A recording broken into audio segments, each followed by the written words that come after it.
Well, I just finished a book that I've been working on for 8 years. And what I thought I'd like to do is read you the end of the book to start.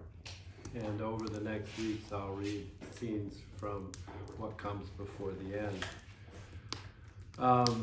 In this book, whose title is When Dark Enough You Can See the Stars, you'll meet two beautiful women. One's Renee and one is Claire. They were my wives, each of whom died. And in a way, the book is about coming to peace with grief and about a life that was lived in the service of nature. Because one of the things that I've done is spent 16 summers of my life in the Canadian Arctic on a river called the Great Fish River. Although you'll never find it on a map. On the map it's called the Back River. That's after an English explorer who was the first one down it. I prefer the Inuktitut name, which is Titilicho, which translates the Great Fish River. So the book seesaws between an internal life and an external life. It's full of scenes that I've experienced over the 16 years that I've traveled in the Arctic. And for the 72 years of my life, things that I've experienced. And just because I've just recently finished it, I'd love to share that with you. But before I do, I'll give you the context, which is that I have just been spending a week with a dead muskox. Towards the middle of the trip that I was on, I came across this body of a muskox who had died some 9 months before I found him. And the first day I went to look at him, I thought I'd be a naturalist. I brought my ruler, notebook, and things to document him. And I looked at his teeth, and I looked at how he had died. Was he a male or a female? And when I got back to my campsite that night, I realized I hadn't ever looked at him. So I went back the next day, and I had a different mission. And my mission was to find all the life that came out of the death of such a big creature. And I found the skull and I turned it over, and all the little black beetles that were eating him scattered into the grass. And I don't think a bear had found him, because a bear would have broken up the skeleton. But wolves had found him, and they dragged pieces of him a whole two large New York City blocks away from where the carcass was. And little mice had gnawed on the bones for the calcium.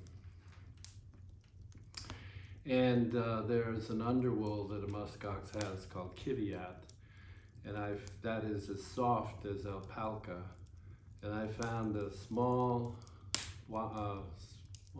sparrow's nest some 30 yards away that was lined with the kiviat. And during the days that I was there, one afternoon a black wolf came and sat on a knoll and watched me. And then I turned away and I was doing something, and when I turned back, he was gone.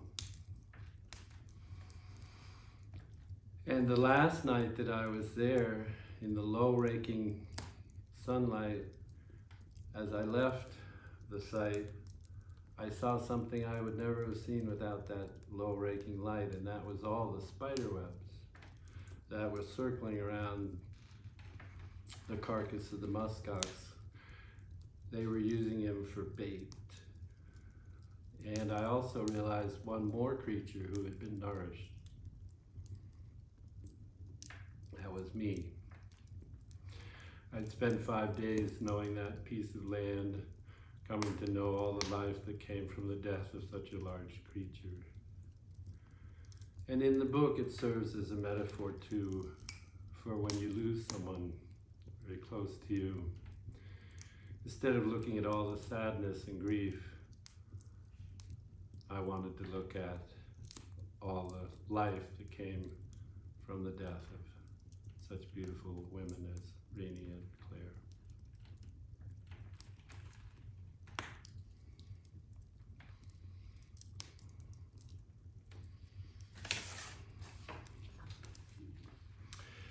Does trying to put everything behind me help? The better word is remembering. Yes, that's the word. Not reconstructing, blocking out, but remembering, a putting back together. Is life merely a lesson in loss? Or does it have a sister, one that smiles? Along with the half-dozen animal beneficiaries, there would have been birds, at least seagulls and ravens. 100 yards from the body, I found a small sparrow's nest lined with the soft kiviat. I got down on my hands and knees and turned over the skull to see a colony of small jet-black beetles scatter in the grass. That last afternoon, I realized that one more creature had been nourished by the muskox. Myself. I'd come to know the curve of the land and the knoll where the black wolf had watched. I knew where the small bird's nest was lined with kiviat. That last evening when I left in the low-angle sunlight, I noticed a density of spider webs surrounding his body. They were using him as bait, and without the low raking light to show me their webs, I would have missed them. And to consider the muskox, I had to think of the wolves that hunted them, and the herds of caribou, the bears and birds, all moving across the tundra in an eternal circle of life that would take all time to complete. Back at camp, I climbed to the top of the bluff one last time to look at the white mass of the muskox. Fall was coming. 5 days with a dead muskox was enough. I couldn't find her among the rook, not even using binoculars. But at my feet, almost as a consolation, I found ripe cloudberries, salmon-colored, an early sign of fall. I went on all fours and used my lips to tug each ripe berry off its stem. I let my tongue crush each one and felt its tart juice run down my throat. Before dinner, I dug out the pastels, and on Loon's black bottom, Loon is my canoe, and it's painted white on the top and black on the bottom.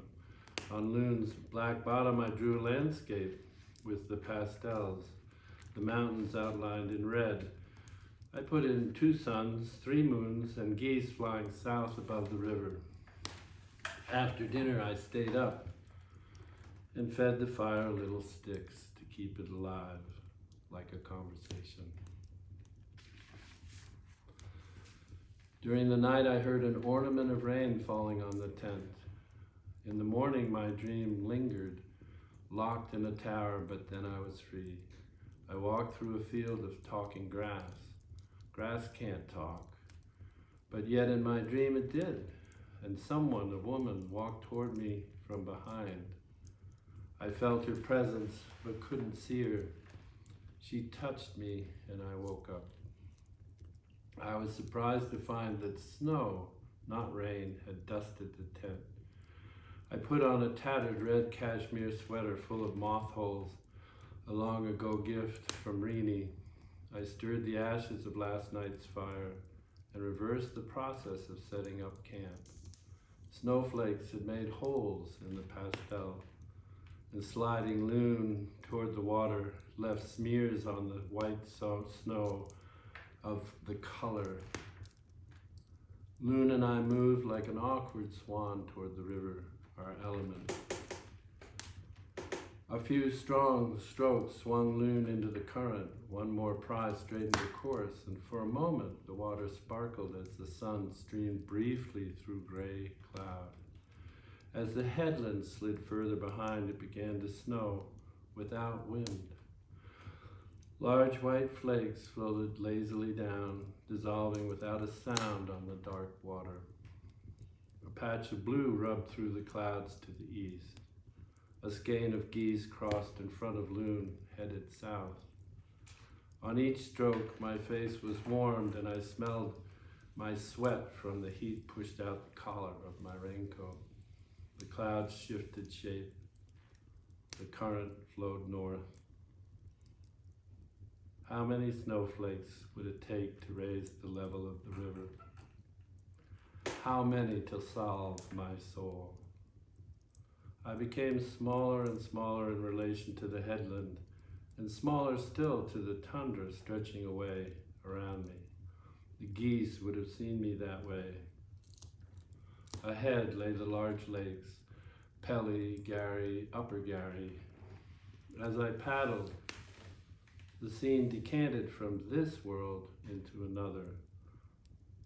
Nothing would rectify or change what had happened. The running stitch of life remained in me.